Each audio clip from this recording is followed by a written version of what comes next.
leemos la Biblia, pertenecemos a la iglesia, servimos a Dios, oramos a Él, escuchamos su palabra y porque nos deleitamos en Él, porque lo necesitamos, porque lo anhelamos, porque encontramos reposo para nuestras almas, descanso para nuestras almas, consuelo para nuestras almas en su señorío. ¿Realmente así es tu experiencia con Cristo? No siempre así es la experiencia con Cristo, a veces no es así.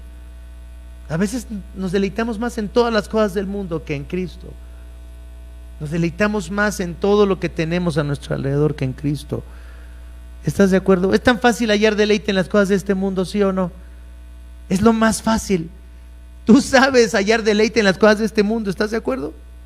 ¿Te cuesta mucho trabajo saber en qué puedes hallar deleite en esta vida? Si te sientes deprimido, o te sientes solo, o te sientes desesperado, o te sientes aburrido, ¿sabes cómo deleitar tu corazón en algo que te distraiga ese dolor? ¿Sí sabes? Todos sabemos qué hacer. La cuestión es si buscamos, si intentamos ir otra vez a esa persona que es Cristo, el Hijo de Dios y nuestro Señor, y si podemos hallar en Él las razones para deleitarnos en Él, porque dice este texto de San Juan 5, versículo 23, para que todos honren al Hijo como lo honran a Él, a quien, a Dios, al Padre. El que se niega a honrar al Hijo no honra al Padre como lo envió. La pregunta en esta mañana es: ¿estás honrando al Hijo como deberías de honrarlo? ¿Te estás deleitando en Cristo como deberías de deleitarte? ¿O simplemente te conformas con aminorar el dolor de tu corazón llenándote de cosas en esta vida? ¿Qué comeremos hoy? Estás terminando de desayunar tus quesadillas de queso, no sé, de lo que hayas hecho, y estás pensando ¿qué vamos a comer?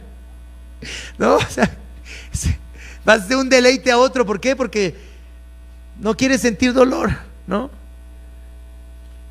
Ya viste todas las películas que van a ganar los Óscares este año. Ya acabaste con las 6. ¿Qué vamos a hacer? Ya terminamos las 6 películas. ¿A qué vamos a dedicar nuestras vidas después de esto? ¿Cómo vamos a sobrevivir si ya terminamos las películas que van a hacer, que ya ganaron el Globo de Oro? Tenemos que buscar una serie que nos apasione otra vez, que nos distraiga otra vez, ¿no? Y así vamos de cosa en cosa, tratando de aminorar el dolor, nuestra miseria humana. ¿Por qué? Porque lo que realmente anhelamos, lo que estamos buscando es la salvación que solamente podemos hallar en Dios, pero que no nos conformamos con esa salvación, que no nos satisface como debiera de satisfacernos esa salvación. ¿Qué condición tenemos? ¿Qué condición tenemos? Pero fíjate, aún en esa condición miserable, que no puede consolarse con lo más maravilloso que es lo que Cristo ha hecho por nosotros, Dios está dispuesto a decir: yo te amo, ven otra vez a mí, acércate otra vez a mí, porque estoy listo para perdonarte otra vez más, estoy listo para recibirte otra vez más. Aunque no halles el deleite que deberías de hallar en mí, aunque no me ames como deberías de amarme, si yo soy el Hijo de Dios, yo soy el único Hijo de Dios, lo que yo hago es perfecto, lo que yo hago refleja lo que el Padre quiere, y soy tu Señor porque te compré con mi sangre. Y a pesar de que no puedas responder a mi amor como yo merezco, estoy dispuesto para recibirte otra vez más, para perdonarte otra vez más.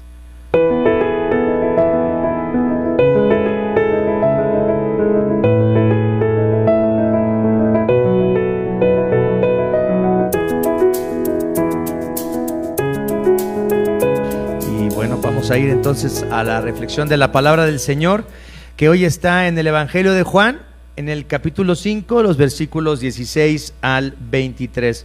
Evangelio de Juan, capítulo 5, versículos del 16 al 23. Seguimos en esta serie de sermones que se titulan El Evangelio en el Catecismo de Heidelberg, y vamos a leer este texto. Dice así: precisamente por esto los judíos perseguían a Jesús, pues hacía tales cosas en sábado. Pero Jesús les respondía: mi Padre aún hoy está trabajando y yo también trabajo. Así que los judíos redoblaban sus esfuerzos para matarlo, pues no solo quebrantaban el sábado, sino que incluso llamaba a Dios su propio Padre, con lo que él mismo se hacía igual a Dios. Entonces Jesús afirmó: ciertamente les aseguro que el Hijo no puede hacer nada por su propia cuenta, sino solamente lo que ve que su Padre hace, porque cualquier cosa que hace el Padre, la hace también el Hijo. Pues el Padre ama al Hijo y le muestra todo lo que hace. Sí, y aún cosas más grandes que estas le mostrará, que los dejará a ustedes asombrados. Porque así como el Padre resucita a los muertos y les da vida, así también el Hijo da vida a quienes a Él le place. Además, el Padre no juzga a nadie, sino que todo juicio lo ha delegado en el Hijo, para que todos honren al Hijo como lo honran a Él. El que se niega a honrar al Hijo, no honra al Padre que lo envió. Esta es la palabra del Señor en la que vamos a meditar, y el título del sermón hoy es Hijo y Señor.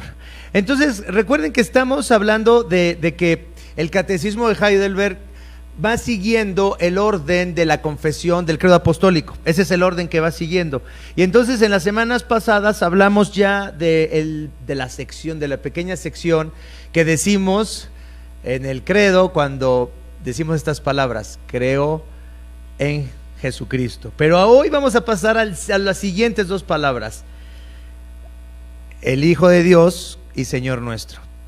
Creo en Jesucristo, el Hijo de Dios y Señor nuestro. Entonces vamos a hablar acerca de Hijo de Dios y Señor nuestro. Y dice la pregunta 33: ¿por qué se llama a Cristo el unigénito Hijo de Dios si nosotros también somos hijos de Dios? La respuesta es: porque Cristo es el Hijo eterno y natural de Dios, pero nosotros hemos sido adoptados por gracia como hijos de Dios por su amor. Lo que plantea el Catecismo de Heidelberg es una pregunta muy importante para comprender la fe cristiana. La pregunta es: ¿por qué es distinta la relación que Cristo tiene con el Padre a la relación que nosotros tenemos con el Padre? Eso es lo que la pregunta 33 plantea, y tiene que ver con la idea de que Cristo es el único Hijo de Dios, en el sentido de que solo Cristo comparte su carácter divino con el Padre. Es decir, los dos son divinos, pero también los dos comparten la misma esencia. Entonces la divinidad y la esencia son exactamente iguales.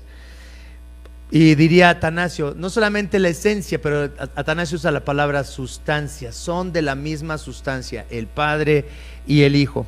Y en este texto de San Juan 5 vemos tres características de la personalidad divina de Cristo que nosotros como hijos adoptados no compartimos con Cristo en el mismo sentido. Fíjense, el secreto aquí está en el mismo sentido. Es decir, sí compartimos la paternidad de Dios, que hemos sido adoptados en la familia de Dios, pero no en el mismo sentido en el que Cristo es Hijo de Dios. Por la relación que Cristo tiene con Dios, no es exactamente igual esta relación. No tenemos, fíjense cuáles son estas tres cosas: no tenemos su misma autoridad, no tenemos el mismo conocimiento que Cristo tiene del Padre, y no imitamos al Padre como solo Cristo lo puede hacer, que es lo que vemos en este texto. Fíjense lo que dice el texto. En el versículo 16 dice: precisamente por esto los judíos perseguían a Jesús, pues hacía tales cosas en sábado. ¿Qué es lo que estaba haciendo Jesús en sábado? ¿Se acuerdan? ¿Qué estaba haciendo? Estaba sanando a los enfermos, estaba haciendo milagros en sábado. Y estaban muy enojados los judíos porque estaba haciendo estas cosas en sábado. Y tenían razón, porque en sábado no debería hacerse ningún trabajo. En un sentido tenían razón, ¿están de acuerdo? O sea, el sábado no debería de hacer un ser humano un trabajo, el que fuera, no debería de hacerlo, porque estaba prohibido, era el día dedicado al Señor. El problema es que no sabían con quién estaban hablando. Estaban hablando con esa persona que era el Señor ¿de qué? Del sábado. Él era el dueño del sábado, él había inventado el sábado, él había establecido que el sábado se guardara. Entonces eso es lo que hacía que se enojaran los judíos. Cristo estaba diciendo, fíjense, que así como el Padre sustenta todas las cosas aún en el día de reposo, Él también podía sanar en el día de reposo, porque es igual a ¿quién? A su Padre. Estaba haciendo lo que hace el Padre. El Padre no descansa ningún día, dice Jesús. Hasta hoy, que es sábado, el Padre, ¿qué está haciendo? Está trabajando. Por eso yo estoy trabajando, porque el Padre y yo somos uno. Eso es lo que estaba diciendo Cristo.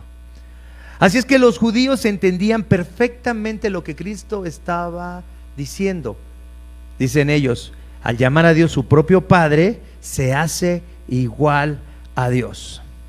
Entonces entendemos este contexto de este diálogo entre Cristo y los judíos que lo estaban juzgando, pero Cristo va aumentando la forma en la que va expresando su divinidad y su relación con el Padre hasta llegar a escandalizar a los judíos que estaban ahí platicando con él. Ahorita vamos a ver más adelante cómo los va escandalizando. Entonces, al llamar a Dios su propio Padre, Cristo se hacía igual a Dios. Nosotros, en cambio, como cristianos, también podemos llamar Padre a Dios porque hemos sido adoptados en su familia. Ya Rodrigo nos habló hace unas semanas de este tema de la adopción. Pero nadie diría, aunque hemos sido adoptados, ningún ser humano diría que tiene la misma autoridad que el Padre. ¿Están de acuerdo? Por más adoptados que seamos, no tenemos la autoridad que tiene el Padre para actuar.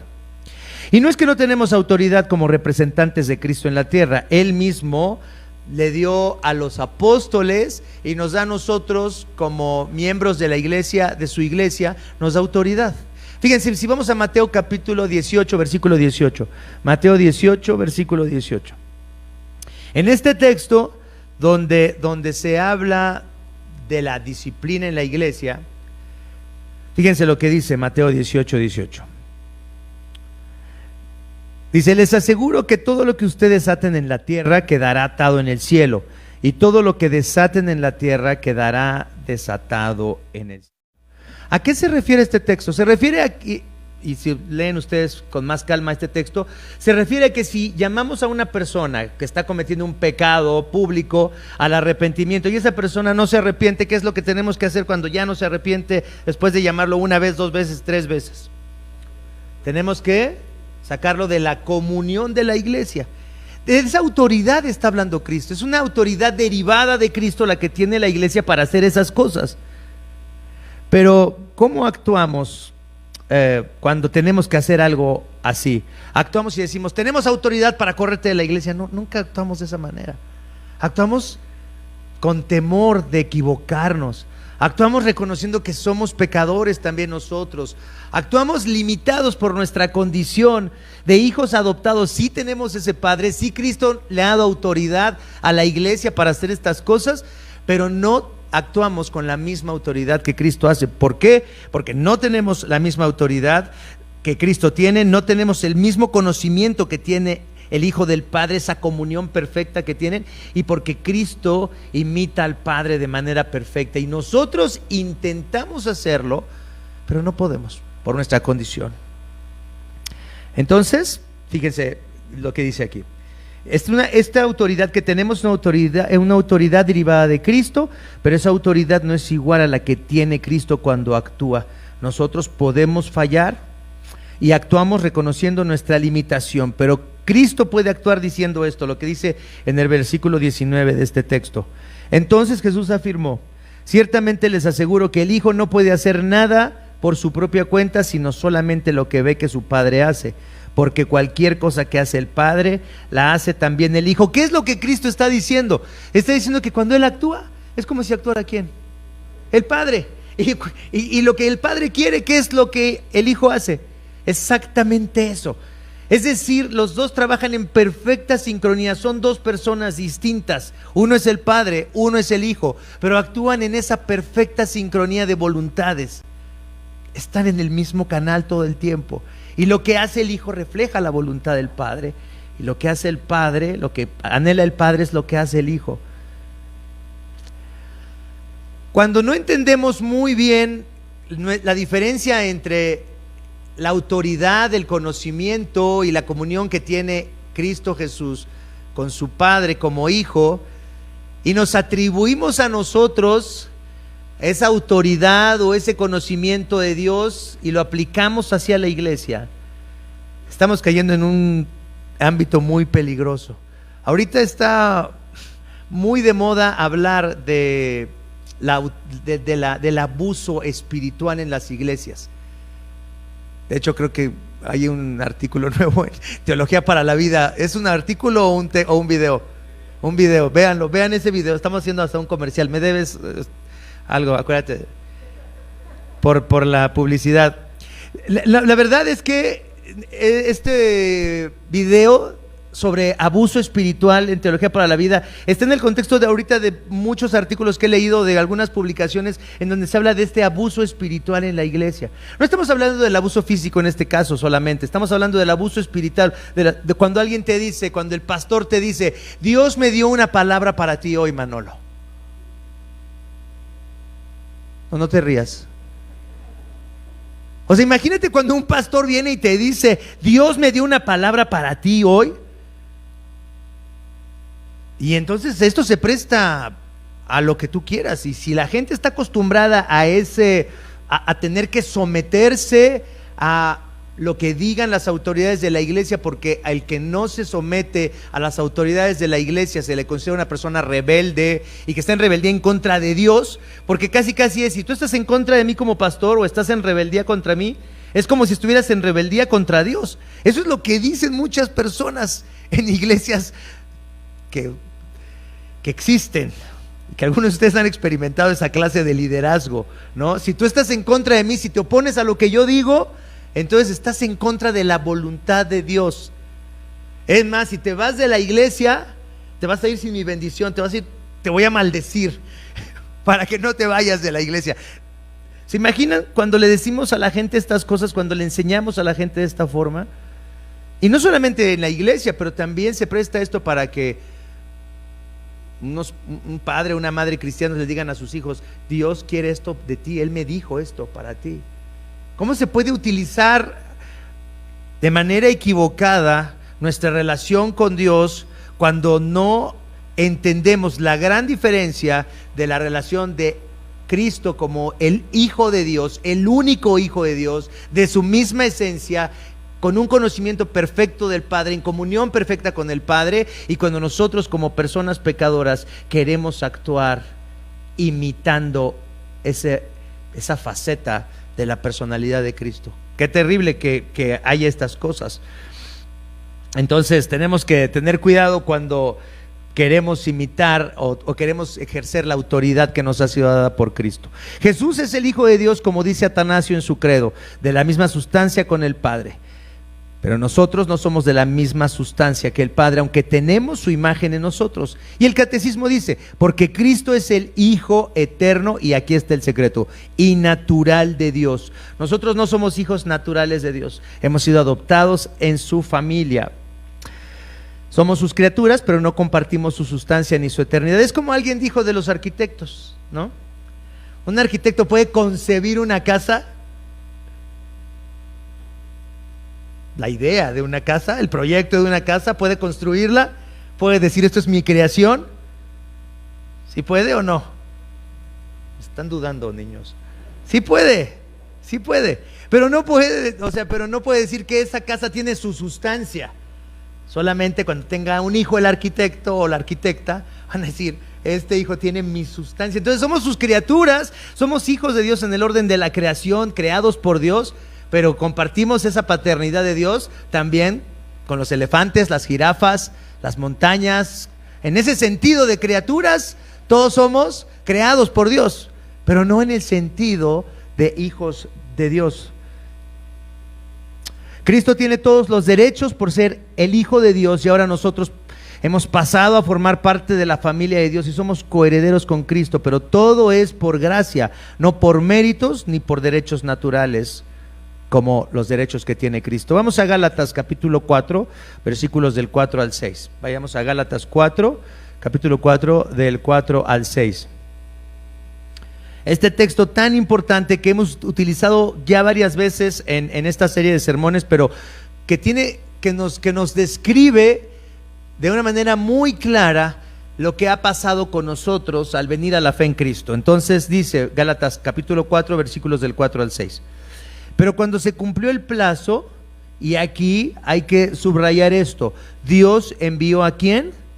A su Hijo, no a un hijo, no a un hijo, envió a su Hijo, nacido de una mujer, nacido bajo la ley, para rescatar a los que estaban bajo la ley, a fin de que fuéramos adoptados como hijos. Ustedes ya son hijos. Dios ha enviado a nuestros corazones el Espíritu de su Hijo que clama, Abba, Padre. Entonces, ¿de qué forma somos adoptados en la familia de Dios? Al quitar Cristo la maldición de la ley sobre nosotros, en el hecho de que Cristo cumplió la ley en nuestro lugar, entonces ya no estamos condenados por esa ley que no podemos cumplir. Cristo la cumplió en nuestro lugar, y la justicia de Cristo ahora es tu justicia, es mi justicia, y entonces ya no somos condenados. Entonces, si ahora no soy condenado, si ahora no hay nada que me aparte de Dios, porque Él me ama por gracia, entonces a esto le llamamos la adopción. Y entonces ya que no estamos bajo la maldición de la ley, hemos sido adoptados. Y dice Pablo, ustedes ya son hijos, y Dios ha enviado a nuestros corazones el Espíritu de su Hijo que clama, Abba, Padre. Entonces envió a su Hijo para que pudiéramos nosotros convertirnos en hijos adoptados. Y dice San Juan 5, en el texto en el que estábamos, continúa diciendo esto, fíjense, versículo 20 y 21. Dice, pues el Padre ama al Hijo y le muestra todo lo que hace.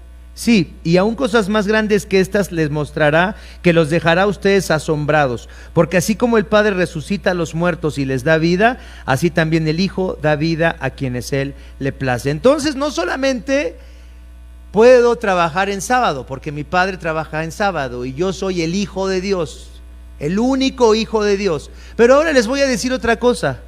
Yo puedo hacer, para demostrarles que soy el Hijo de Dios, puedo hacer cosas todavía más impresionantes.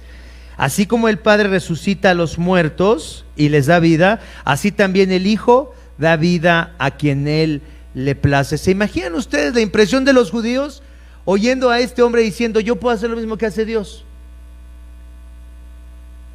Puedo resucitar a los muertos. Y sabemos que eso ocurrió, ¿están de acuerdo? Cuando resucitó a Lázaro, ¿qué fue lo que dijeron los judíos después cuando empezaron a creer más judíos en Cristo? ¿Es hora de qué? ¿Qué tenemos que hacer? La gente está creyendo en Él, está haciendo muchas señales milagrosas. Es hora de acabar con Él. Él puede resucitar a los muertos. Cuando Cristo estaba escandalizando a los judíos, llevándolos al límite y mostrándoles que Él era el Hijo de Dios, porque podía hacer lo que nadie más puede hacer, lo que solo Dios puede hacer, que son dos cosas, y esto lo hemos visto. ¿Cuáles son las dos cosas que vemos en el Evangelio que solo Dios podía hacer? Resucitar a los muertos y otra cosa, por la que se escandalizaban los fariseos y los que lo oían hablar: perdonar pecados. Perdonar pecados y resucitar a los muertos solamente lo podía hacer Dios. Sacar demonios sí lo podía, había otros que exorcizaban, pero perdonar pecados y levantar a la gente de los muertos no lo podía hacer nadie. Vamos a Marcos capítulo 2, versículos 5 y 7. Marcos 2, versículos 5 y 7.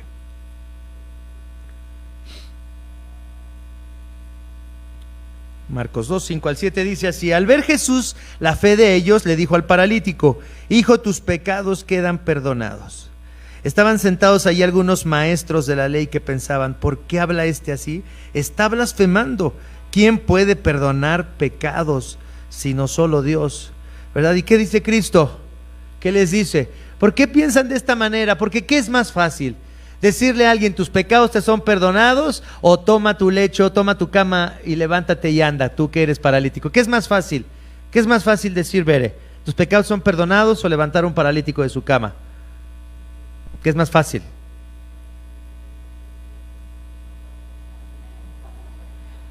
¿Qué es más fácil? Díganme. ¿Qué es más fácil? Decirle a alguien: tus pecados te son perdonados, o decirle al paralítico: levántate y anda. ¿Qué es más fácil? tus pecados te son perdonados. Yo puedo decir eso y ya, ¿no? Sí, sí, claro. Fer, tus pecados son perdonados. Soy Dios. Ah, qué bien. Soy Dios. Ya te perdoné tus pecados. Eso es fácil y eso lo puede hacer cualquiera. Lo que Cristo dice es no. Hay que levantar también a los paralíticos. Hay que resucitar a los muertos. Y entonces eso es lo que está diciendo Cristo. Los está llevando al límite a los judíos. Está desesperándolos totalmente. ¿Están de acuerdo? No saben qué hacer con él. Y luego en Juan 11, 45 al 50. Juan 11, 45 al 50. Entonces ahí está primero el perdón de los pecados. ¿Quién podía hacerlo? Solamente Dios. Pero Juan 11, 45 al 50, vean esto. Dice, muchos de los judíos que habían ido a ver a María, la hermana de Lázaro, y que habían presenciado lo hecho por Jesús, creyeron en él. Pero algunos de ellos fueron a ver a los fariseos y les contaron lo que Jesús había hecho. Entonces los jefes de los sacerdotes y los fariseos convocaron a una reunión del consejo. ¿Qué vamos a hacer? Este hombre está haciendo muchas señales milagrosas.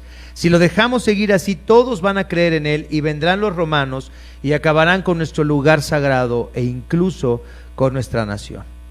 Uno de ellos, llamado Caifás, que ese año era el sumo sacerdote, les dijo: ustedes no saben nada en absoluto.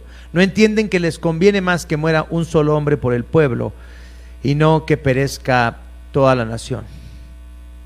¿Qué es lo que estaba pasando? Entonces, cuando Cristo les demuestra a los judíos lo que les había dicho, de que les iba a mostrar cosas más impresionantes, y resucita a Lázaro, ¿qué es lo que pasa? Que los judíos que fueron a ver a María se encontraron ahí con que Lázaro había sido resucitado y creyeron, y más gente estaba creyendo, hasta que dijeron: esto nos va a causar un problema. Fíjense qué interesante. Cristo estaba demostrando que era el Hijo de Dios.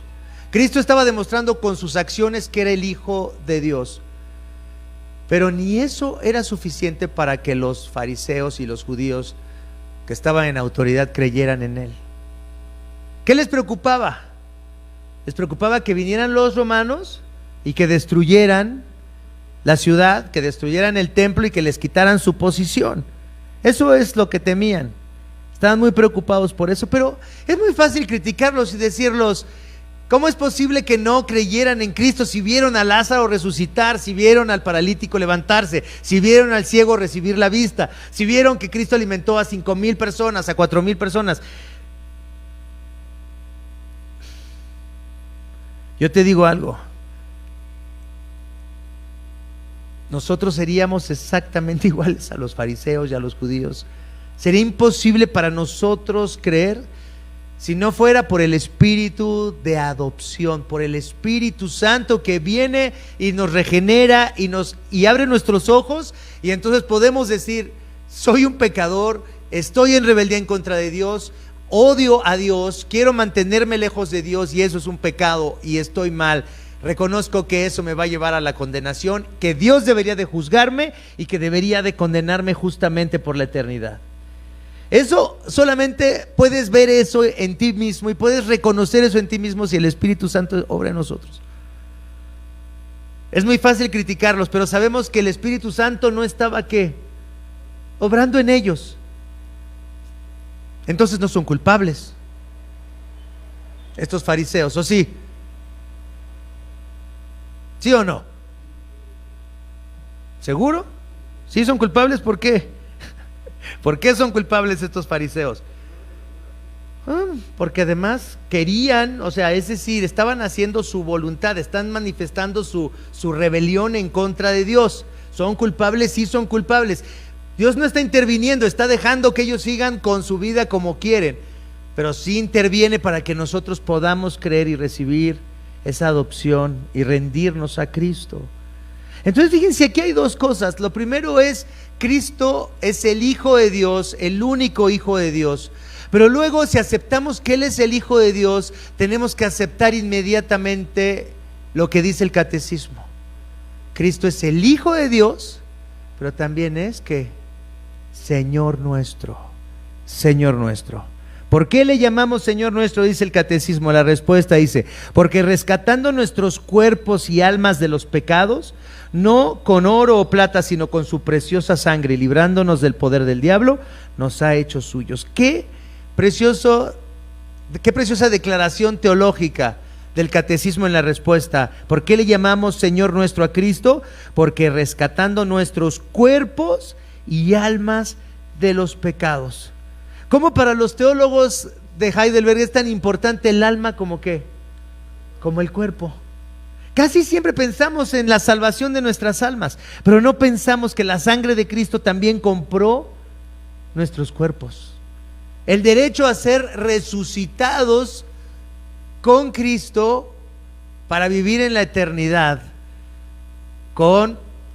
en espíritu y en cuerpo, con cuerpos que podemos tocar, con cuerpos que pueden comer, con cuerpos que pueden abrazar a otros.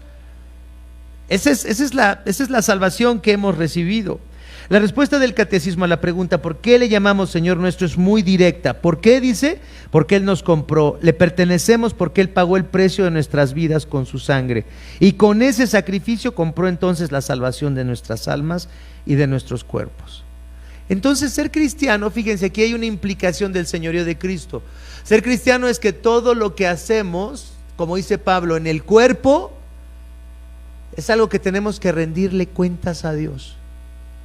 No solamente en lo espiritual, lo que hacemos con nuestros cuerpos. ¿Se dan cuenta? Por eso la ética cristiana implica lo espiritual, pero implica lo físico. Implica la santidad de nuestras almas, pero implica la santidad de nuestros cuerpos.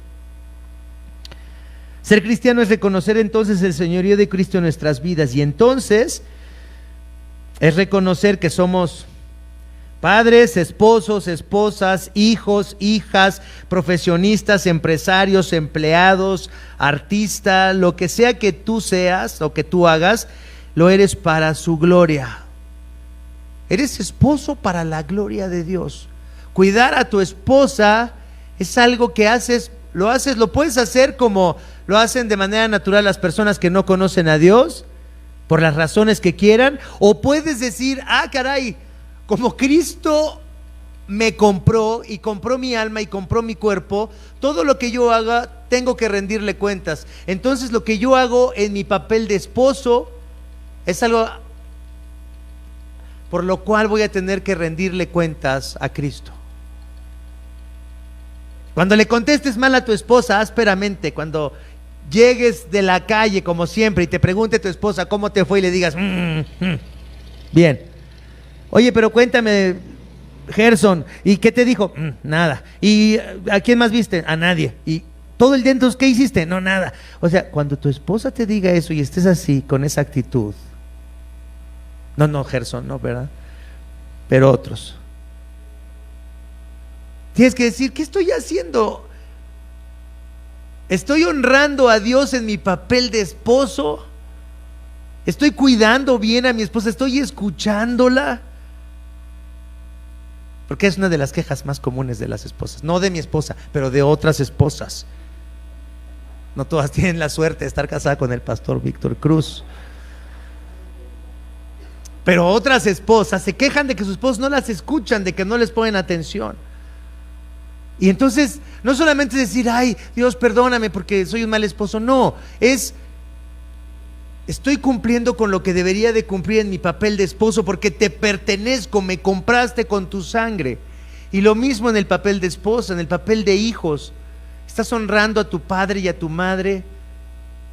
¿Se sienten orgullosos tu padre y tu madre de tu vida, de lo que estás haciendo con tu vida, de cómo utilizas tu tiempo, de lo que estás haciendo para honrarlos, para honrar el amor que te han dado, la ayuda que te han dado? Piensas en eso como hijo porque fuiste comprado por precio de sangre, porque le perteneces a Cristo. No solamente es que Dios quiere que seas un hijo lindo y que obedezcas a tus papás. No estamos hablando de eso, de moralismo. Estamos hablando de una identidad como hijo, como padre, como esposo, como esposa, como hija, como un empresario si tienes una empresa, como un profesionista. Estoy trabajando de tal forma que estoy honrando a Dios que me compró, que le pertenezco. Mi trabajo le honra, mi actitud le honra. Eso es lo que tenemos que pensar. ¿Estoy viviendo para su gloria? ¿Cómo usamos nuestro dinero, nuestra sexualidad y el poder que tenemos? dinero, sexo y poder, ¿cómo lo utilizamos en esta vida? ¿Lo utilizamos para honrar a Dios, para seguir su plan, para servirlo en todas las áreas de nuestra vida, en todas nuestras capacidades? Así estamos viviendo porque entendemos que le pertenecemos, que hemos sido comprados por Él. Es lo que dice el catecismo. Pagó por nuestras almas, por nuestros cuerpos, no con oro, no con plata, sino con su preciosa sangre. Fíjense lo que dice el texto en el que estamos, hablando ya del señorío de Cristo, una implicación de que reconocemos que Cristo es el Hijo de Dios, entonces tenemos que reconocer que también es nuestro Señor. Y ahí en el texto que leímos en Juan 5, versículo 22 y 23, fíjense lo que dice, cómo llega también este texto ya a hablar de la autoridad del Hijo, de la posición de Señor que tiene el Hijo. Dice en el versículo 22 y 23, además el Padre no juzga a nadie, sino que todo juicio lo ha ¿qué? Delegado en el Hijo. El que va a juzgar todo, ¿quién es? Es el Hijo, es Cristo. Pero qué precioso esto es entender esta palabra en el contexto del Evangelio, de las buenas noticias.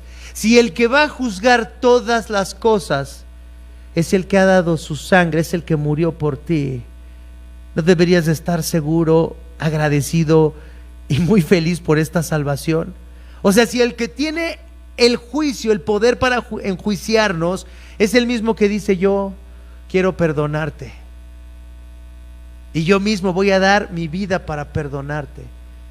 Qué precioso es leer estas palabras, pero en el contexto de las buenas noticias del Evangelio. El Padre no juzga a nadie, sino que todo juicio lo ha delegado en el Hijo, para que todos, ¿qué dice?, honren al Hijo como lo honran a Él. El que se niega a honrar al Hijo no honra al Padre que lo envió. ¿Y qué es honrar? Algunos teólogos dicen honrar y glorificar es exactamente lo mismo. ¿Y qué es glorificar? Diría John Piper. ¿Qué es glorificar a Dios? ¿Se acuerdan de esta cita famosa de John Piper? ¿Qué es glorificar a Dios? Deleitarnos en Él, gozarnos en Él. Fíjate, tú puedes decir: yo estoy honrando a Dios, estoy siendo un buen marido, estoy siendo un buen cristiano, estoy pagando mis diezmos, vengo a la iglesia, leo mi Biblia y oro. Y puede ser que no lo estés glorificando, porque puede ser que no estás deleitándote en Él, que no te estás gozando en esa relación, sino que estás cumpliendo solamente para que Dios te conceda algo que quieres. Pero gozarte es deleitarte en algo o en alguien, no por lo que te da, no por lo que obtienes de esa persona, sino porque te deleitas. Es como cuando están los bebés en las cunas, se los he dicho muchas veces. Los que hemos tenido bebés sabemos qué es eso. ¿Cuántas horas puedes quedarte viendo un bebé? 5 minutos, ¿te cansas de verlo? 10 minutos y dices: ya no aguanto, este bebé ya me hartó. No, o sea, puedes estar viendo a tu bebé 2 horas, puedes olerlo, puedes abrazarlo, y quieres estar ahí con tu bebé 2 horas, 3 horas, porque te deleitas en ese bebé. Eso es algo muy importante. Nos deleitamos en Cristo, le honramos porque nos deleitamos en Él, en lo que Él ha hecho por nosotros, o simplemente estamos viviendo la vida cristiana cumpliendo, sí, con respetar su señorío, pero en realidad estamos cumpliendo simplemente con un deber. Voy a la iglesia porque es un deber, no he ido en un mes, yo creo que ya es hora de que vaya a la iglesia. Llevo atrasado 15 días mi lectura bíblica, pero ya me voy a poner al corriente. No he orado esta semana, no he pasado tiempo con Dios, pero ya lo tengo que hacer, sí, debo hacerlo. Leemos la Biblia, pertenecemos a la iglesia, servimos a Dios, oramos a Él, escuchamos su palabra y porque nos deleitamos en Él, porque lo necesitamos, porque lo anhelamos, porque encontramos reposo para nuestras almas, descanso para nuestras almas, consuelo para nuestras almas en su señorío. ¿Realmente así es tu experiencia con Cristo? No siempre así es la experiencia con Cristo, a veces no es así. A veces nos deleitamos más en todas las cosas del mundo que en Cristo. Nos deleitamos más en todo lo que tenemos a nuestro alrededor que en Cristo. ¿Estás de acuerdo? Es tan fácil hallar deleite en las cosas de este mundo, ¿sí o no? Es lo más fácil. Tú sabes hallar deleite en las cosas de este mundo, ¿estás de acuerdo? ¿Te cuesta mucho trabajo saber en qué puedes hallar deleite en esta vida? Si te sientes deprimido, o te sientes solo, o te sientes desesperado, o te sientes aburrido, ¿sabes cómo deleitar tu corazón en algo que te distraiga ese dolor? ¿Sí sabes? Todos sabemos qué hacer. La cuestión es si buscamos, si intentamos ir otra vez a esa persona que es Cristo, el Hijo de Dios y nuestro Señor, y si podemos hallar en Él las razones para deleitarnos en Él, porque dice este texto de San Juan 5, versículo 23, para que todos honren al Hijo como lo honran a Él, a quien, a Dios, al Padre. El que se niega a honrar al Hijo no honra al Padre como lo envió. La pregunta en esta mañana es: ¿estás honrando al Hijo como deberías de honrarlo? ¿Te estás deleitando en Cristo como deberías de deleitarte? ¿O simplemente te conformas con aminorar el dolor de tu corazón llenándote de cosas en esta vida? ¿Qué comeremos hoy? Estás terminando de desayunar tus quesadillas de queso, no sé, de lo que hayas hecho, y estás pensando ¿qué vamos a comer? ¿No? O sea, vas de un deleite a otro. ¿Por qué? Porque no quieres sentir dolor, ¿no? Ya viste todas las películas que van a ganar los Óscares este año. Ya acabaste con las 6. ¿Qué vamos a hacer? Ya terminamos las 6 películas. ¿A qué vamos a dedicar nuestras vidas después de esto? ¿Cómo vamos a sobrevivir si ya terminamos las películas que van a hacer, que ganaron el Globo de Oro? Tenemos que buscar una serie que nos apasione otra vez, que nos distraiga otra vez, ¿no?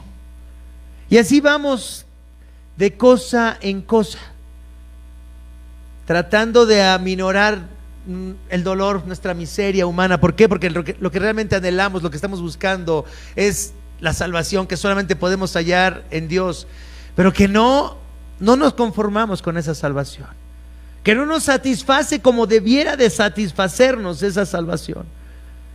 ¿Qué condición tenemos? ¿Qué condición tenemos? Pero fíjate, aún en esa condición miserable, que no puede consolarse con lo más maravilloso que es lo que Cristo ha hecho por nosotros, Dios está dispuesto a decir: yo te amo, ven otra vez a mí, acércate otra vez a mí, porque estoy listo para perdonarte otra vez más, estoy listo para recibirte otra vez más. Aunque no halles el deleite que deberías de hallar en mí, aunque no me ames como deberías de amarme, si yo soy el Hijo de Dios, yo soy el único Hijo de Dios, lo que yo hago es perfecto, lo que yo hago refleja lo que el Padre quiere, y soy tu Señor porque te compré con mi sangre. Y a pesar de que no puedas responder a mi amor como yo merezco, estoy dispuesto para recibirte otra vez más, para perdonarte otra vez más. ¿Qué Señor tenemos? ¿Qué Señor tenemos? ¿A qué Señor servimos? Espero que esto nos ayude a caminar más cerca del Señor. Vamos a orar. Padre Santo, Padre amoroso, Padre bueno, gracias por enviarnos a tu Hijo. Gracias por enviarnos a Cristo, que nació de una mujer, que se sometió a la ley que deberíamos de haber cumplido nosotros, se sometió a la ley por nosotros. Padre, gracias por enviarnos a ese Hijo, que ahora es nuestro Señor. Y es nuestro Señor porque nos compró con su sangre preciosa. Padre, no podemos responder a esa realidad como tú mereces que respondamos. Pero la buena noticia del Evangelio es que no nos recibes porque somos dignos y obedientes. Nos recibes porque tienes compasión de nosotros. Nos recibes porque nos ves rotos, quebrados, adictos a las cosas de este mundo, deseando llenarnos de las cosas de este mundo y quedando vacíos una vez más.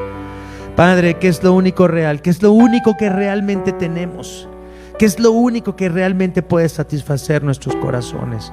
Es tu amor, es tu gracia, es la comunión contigo, es conocerte, es entender que ahora estamos en tu familia y que nada nos puede soltar de tu mano y que nada puede impedir que tú nos salves. Señor, gracias por darnos una salvación tan maravillosa. Que hoy, Señor, nuestras vidas, nuestros corazones hallen consuelo solamente en Cristo, tu Hijo y Señor nuestro. Amén. Amén.